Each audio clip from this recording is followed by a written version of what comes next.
Hi, everyone, and thank you so much for joining us today for another great session. We can't wait to start talking about podcasts. For this first disclaimer, I'm just going to give you a minute to read this on your own.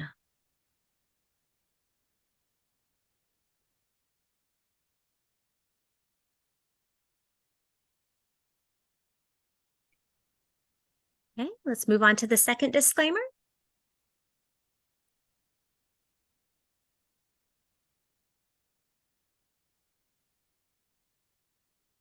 All right. Welcome, everyone. Thank you so much for joining us here for this wonderful session about podcasts and how to use them in education. We're going to go over a little bit of background on why you would start a podcast, how you can start a podcast in your classroom or your personal life, and then give you some tips and tricks on things that you can do to enhance your podcast, get more followers, and make it the best that it can be. At the end, we will share our emails. So we are open for any suggestions and or questions that you have. So I'm one of your presenters today. My name is Dr. Tisha Shipley, and I have been with UAGC for almost 9 years. I've been in education for over 23 years. I've taught everything from pre-kindergarten, clear up through college level. I've been a director, I've been a principal, I've been a chair, and education is my passion. I love working with children and families, and Dr. Hield and I really try to stay innovative, so I'm super excited to be here with you today. And I am the co-host, Dr. Stephanie Heald, and I'm thrilled to be a partner with Dr. Tisha Shipley on many neat and innovative resources that we are just thrilled to bring to your attention. I'm an associate professor at the University of Arizona Global Campus. I have been in higher education for over 12 years. And then prior to that, I had several different roles in early childhood education, elementary education, and educational leadership. And throughout all those roles, dependent on the tools and resources I had, it was very important for me to integrate in technology alongside amazing teaching. So I'm thrilled to share another resource for you to add to your toolkit. So Dr. Hield and I started working about 8 years ago together on all of our early childhood learning communities, which also encompasses our early childhood podcast, which is called Early Childhood Chatter. We are very innovative. We like to give tips and tricks to the teachers that we work with, and we're just super excited that you're here with us today. So thank you.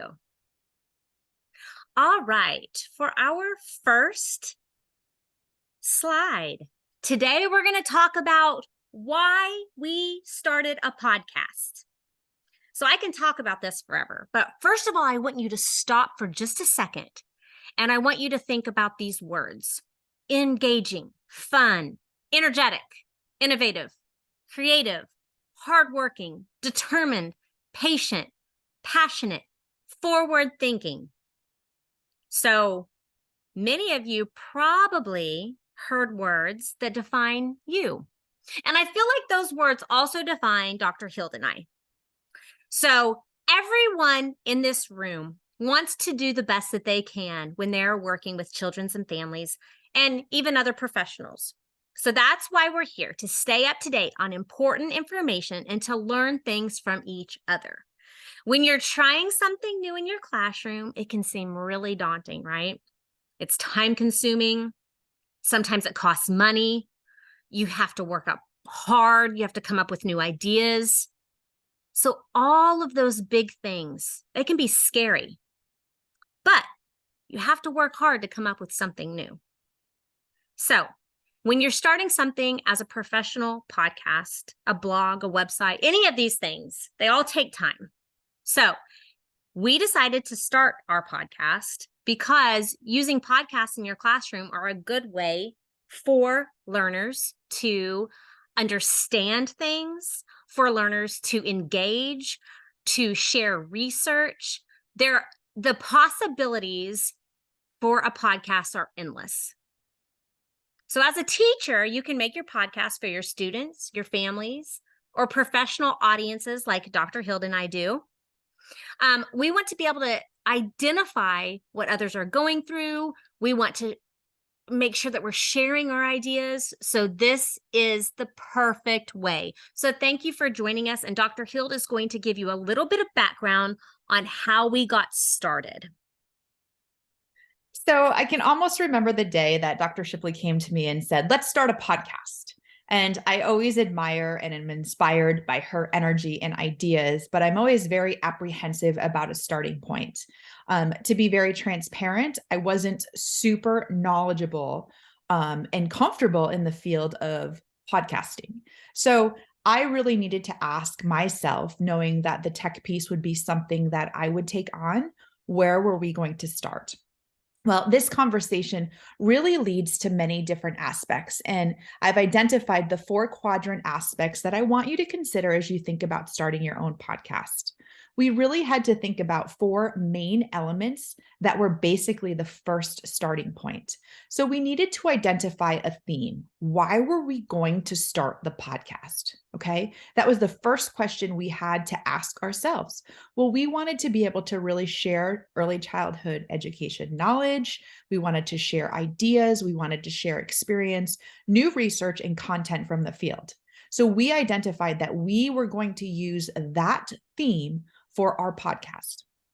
We then needed to find out what our focus was, because ultimately, as you know, in education, we have to have a purpose.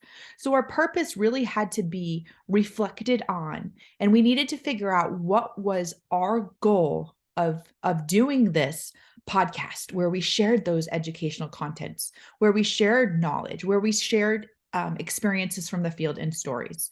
So we really decided that our purpose was going to be a voice, right? An auditory way for our listeners to connect to content.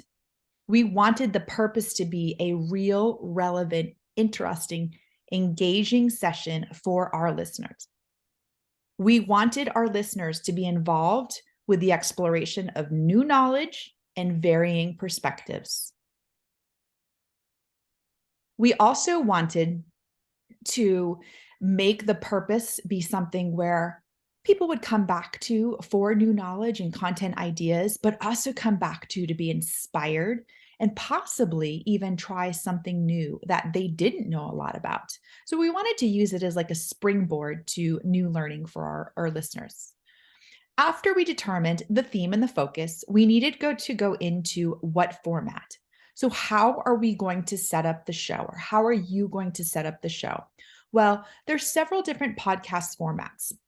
There's co-hosted podcasts, there's educational ones, there's scripted versus non-scripted, there's nonfiction versus fiction, and there's interviews, and there's several others, but those are just a few examples. Once you decide how you're going to set up your show, you can really then figure out how you are going to transmit the content or the message to your audience or to your listeners.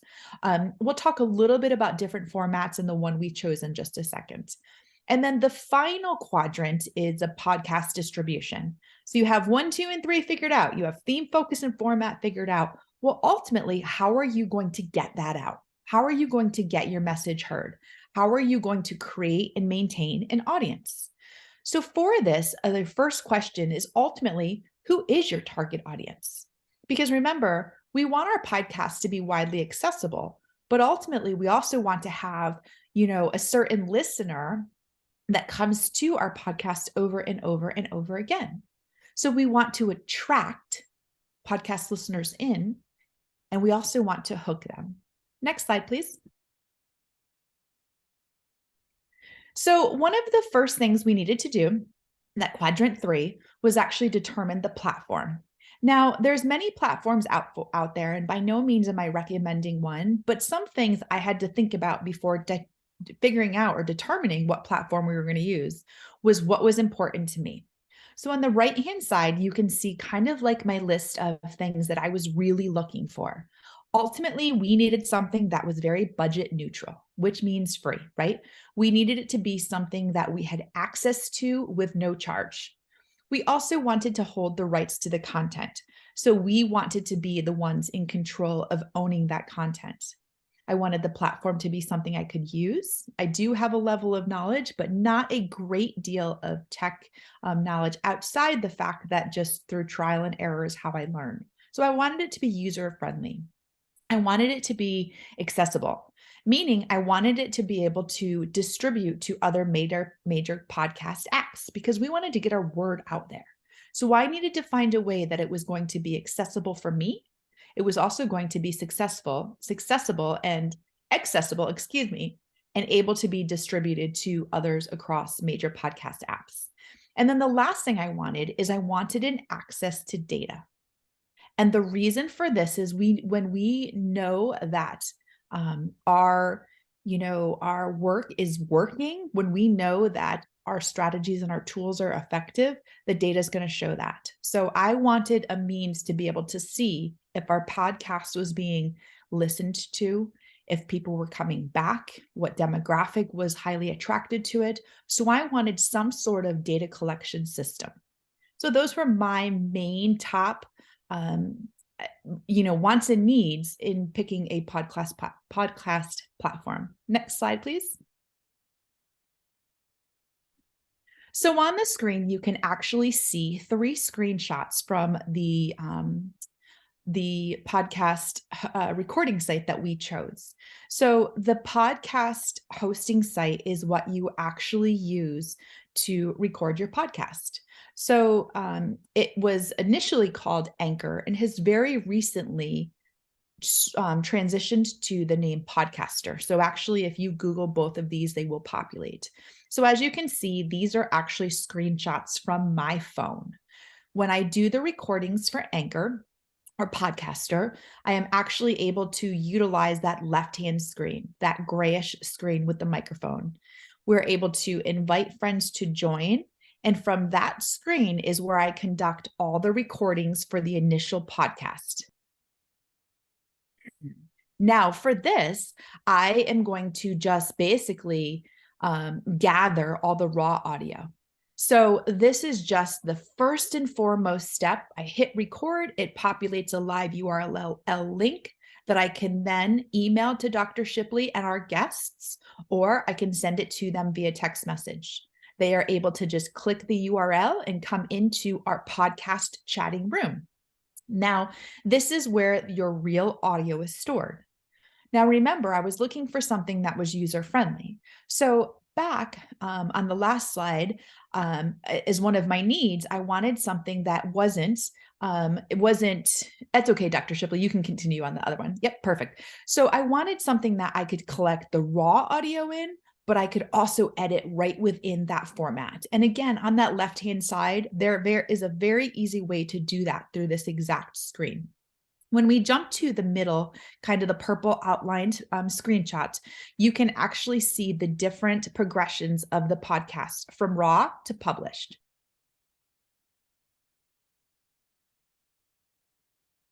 Sorry, I'm fighting a little bit of a cold. So if I pause for just a second, just give me just a second and I'll come back. So on this screen, you can see the raw audio as well as the publish features.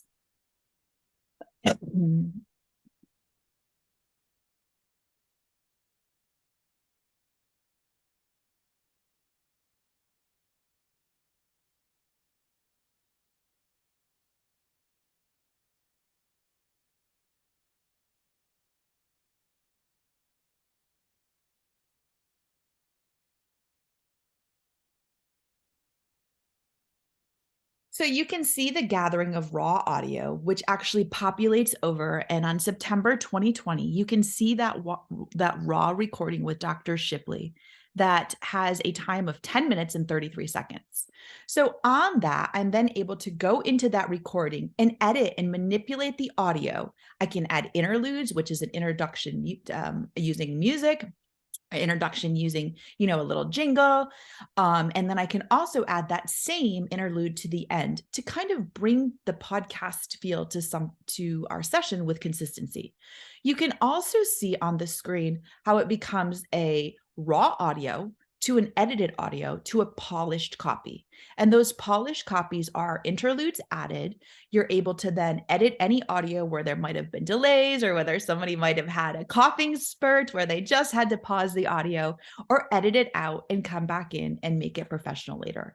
So within Anchor on my mobile device and also on my laptop computer, I'm able to record that raw audio. I'm able to manipulate the audio file in a very easy, user-friendly manner. And then I'm also able to add show notes. I'm able to add interludes. And I'm just really able to do some great things all within this same platform. On the far right-hand side, the majority of the screen is white. You can actually see my options on my mobile device.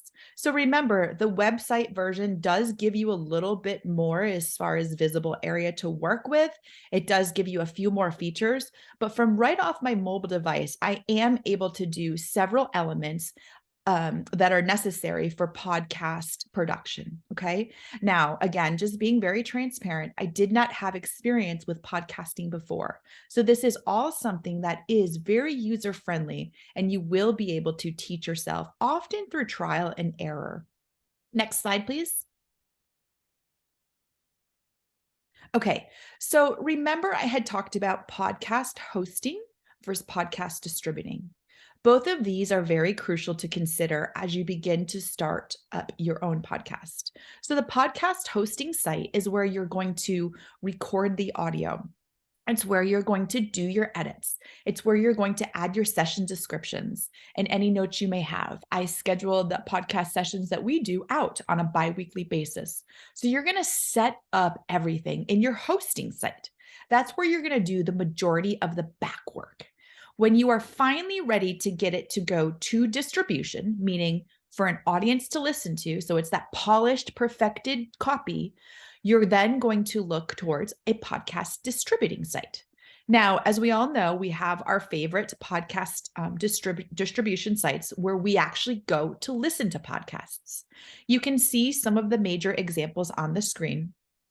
Within Anchor or within whatever podcast hosting site you choose, you will have to go through a sequence or a series of steps to get the hosting site to ultimately talk to the distributing site.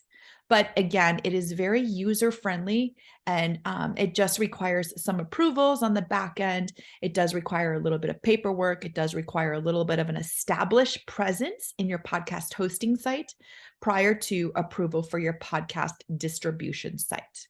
Now, Dr. Shipley and I did want to make sure we were reaching out to the various popular major podcast hosting sites. So it was a goal of ours to complete those series of steps, those sequence to get onto those major podcast distribution sites. And it did take a little bit of time, but we were able to network and get our podcast out there. So that is really great when we talk about the distribution to the audience. Next slide, please. So you're, here you have an idea or you have an interest or you just want to explore more about podcasts. Well, again, we were in that same boat. So once we determined those quadrants and once we understood a little bit more about what our platform included and what we would need to do to start that podcast, we actually had to do the first step. And believe it or not, your first step after you figure out the quadrants is you have to figure out those basics, your name, your icon, your descriptions. Okay, so you have your theme, you have your purpose, you have your platform, and you have how you're going to get it out. But now you actually need to get down to the nitty gritty. And believe it or not, Dr. Shipley and I tossed around several different names. When you're coming up with a name to your podcast, you do want to make sure you have some keywords. So our podcast name is actually Early Childhood Chatter. We looked around to make sure that no one else was using that name. And we really wanted to make sure it encompassed our main goal, which was to share early childhood practices. Okay, that content, remember the content, we wanted to share experiences. So early childhood is actually the key word in that title. Now that's important because when you are in a podcast distribution site, often people search using those keywords. So if someone were to go to one of those major sites on the bottom left, they could actually type in early childhood and ours populates because that keyword is in the title. So it is a suggestion or a recommendation to be mindful with the wording and the verbiage you choose for your title.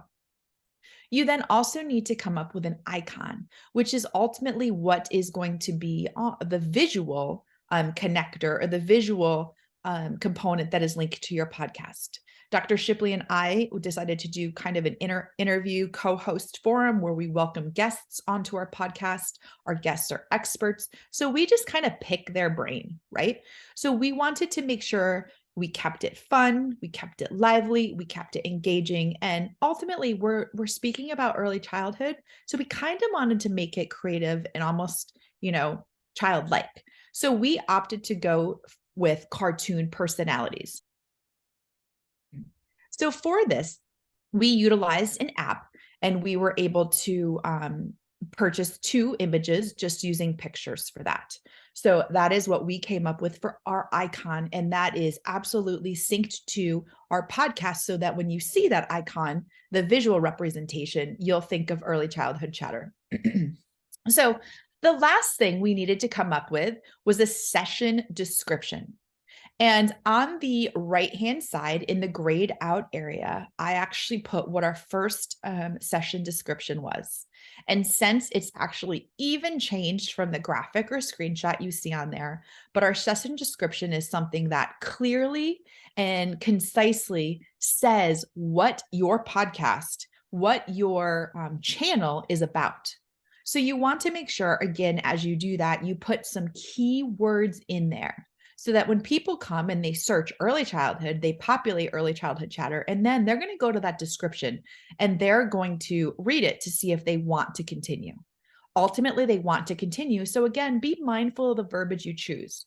We chose excitement, inspiration, and enthusiasm. So people knew if they landed on our podcast, it was not going to be something that was boring. It was going to be something that was engaging. It was fun, but they're still going to learn about those relevant topics. Next slide, please. So, as you've heard for the last several minutes, Dr. Hield is very knowledgeable about the tech piece when it comes to innovative and fun things such as this podcast. I could not do this without her, and I would love to say she probably could not do it without me. I don't know. That is true. I could not, Dr. Shipley.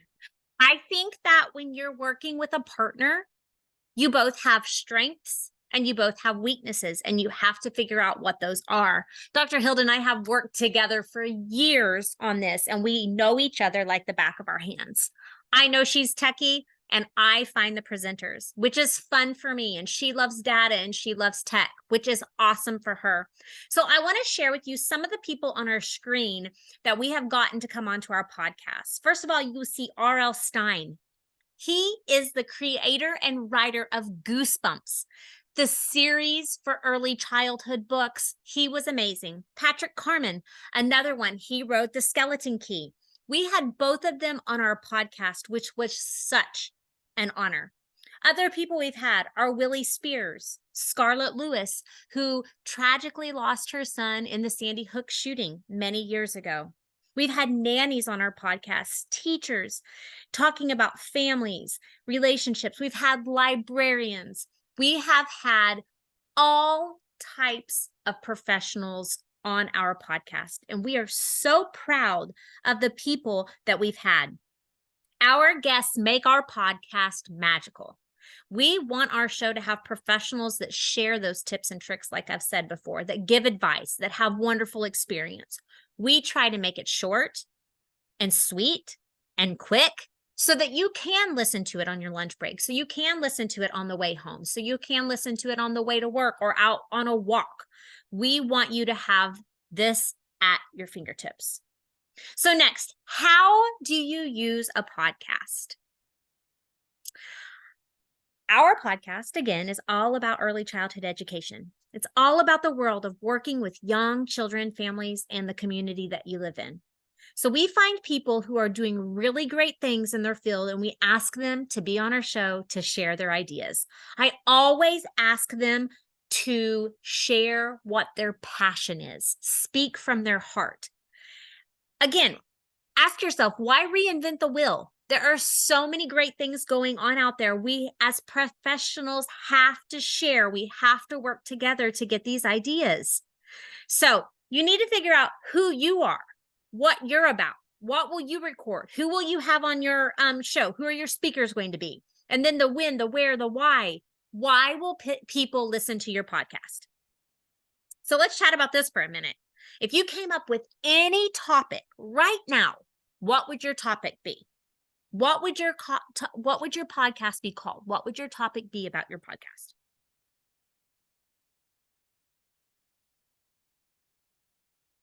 Okay. So then I want you to think about it. Who would you ask to be on your podcast? Where are you going to record your podcast? Is it going to be auditory only? There's lots of podcasts now that are auditory and visual, where you can see the people telling their stories. And then you have to figure out, why are you doing the podcast? Who's it going to help? It needs to be relevant.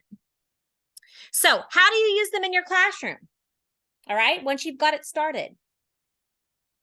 So we've talked a lot about how to create a podcast, but I don't think we've ever talked about yet what a podcast actually is.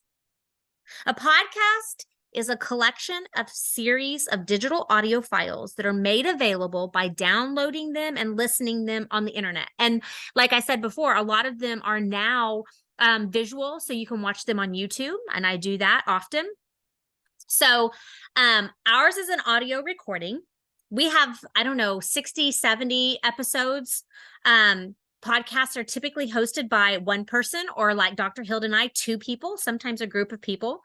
It's a conversation where people are sharing stories, news reports, research. Okay, so podcasts allow students to practice their listening, comprehension, text, conversations, and it's a fun and informational way to learn. So it's not just for adults. And we're going to talk more about children's podcasts in just a little bit, but you can use these in your classroom. You can link these between content areas. You can have students record their own podcast if they're at the right age and the right level. You can have students retell stories. You can have students interview their peers. It can be about a theme that you're doing. It can be about anything, okay?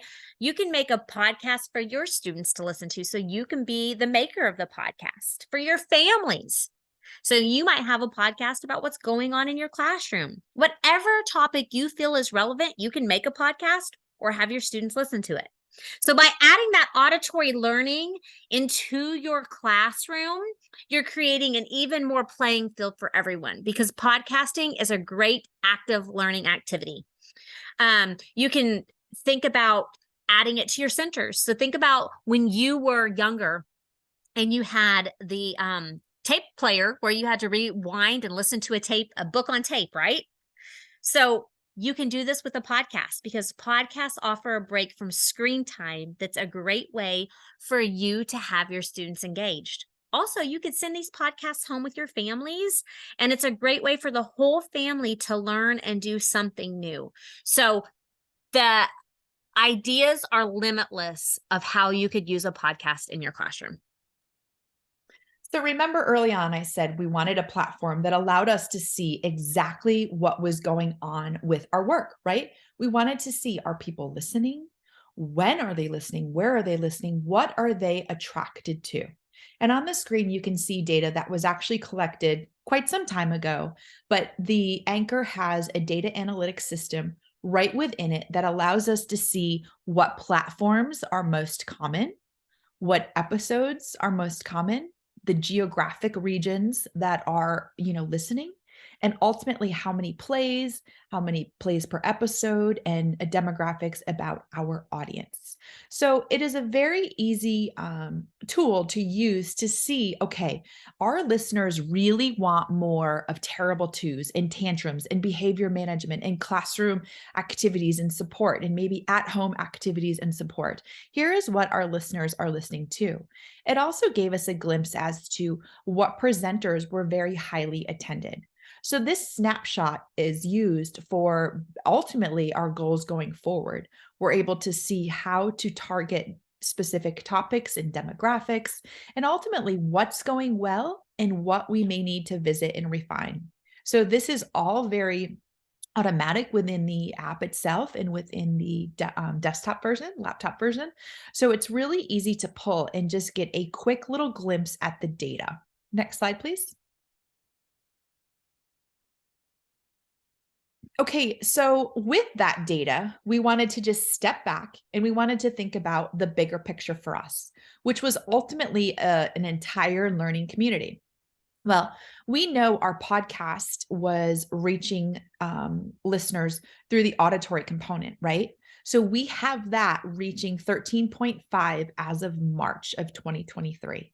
So we were able to see the power of the plays for that, for kind of a little play on words there. We also have several other elements that were important, right? We have our ECE website, which houses our resources. It's kind of like our file cabinet and links out to other areas. We were able to see what hits were there, what clicks were there. We also have our professional development YouTube channel that supplements the learning and the professional development. And then finally, we have our live conference where we have both live presentations yearly, and we also have recorded presentations. So this learning community has evolved. And as a result of all these pieces working together, it has given us 74.8 thousand outreach points. Okay. So this tells us there is a need for these components in the field of early childhood education. So long story short, if you don't like data, I can tell you it is working. It is serving our purpose and it is working. Next slide, please. So I love it because I always ask Dr. Hild about the data because I want to know the numbers. I just don't necessarily love finding out the numbers. So our numbers are amazing and we are super excited. So the way that we get those numbers is sharing this out. You have to share out your podcast or you have to share out whatever you're doing. So sharing on social media is one of the most powerful ways to get things out in the world today, as we know. So I myself have 5 different professional early childhood social media sites where I share early childhood research, data, ideas, anything that I can to help teachers. So of course, I share out our podcast links too. I think it's very important. And then also I email our presenters whenever their link goes live so that they can share it out also, and they can also help us get people to come to our podcast channel. So this is my Twitter page. I find many great speakers on Twitter. I also find a lot of speakers on LinkedIn. So when you get your social media spot, you have to go out and follow other people that have the same interests as you do. So I follow a lot of early childhood administrators, staff, faculty, teachers, people who write books. So when you know them, you chat with them, you get those speakers, they want to come on your show. And then in turn, sometimes they will ask you to be on a part of their podcast. So when you get these social media sites, it's a bigger community. Again, we all learn from each other. So take that as a hint to go out, get you some professional social medias and really get your ideas out there and start learning. So back to that virtual learning community. I had told you about the ECE site, and on the screen, you can actually see this, and this serves as our hub for all things ECE. This is our file cabinet for all things ECE. So this shows the conference, this links to our YouTube. This also has the links to our podcast. So the podcast is, again, a greater part of something that we are using as outreach to the early childhood education community. And we will share this in the show notes for you to have access to, in addition to the other resources that we've shown you. Next slide.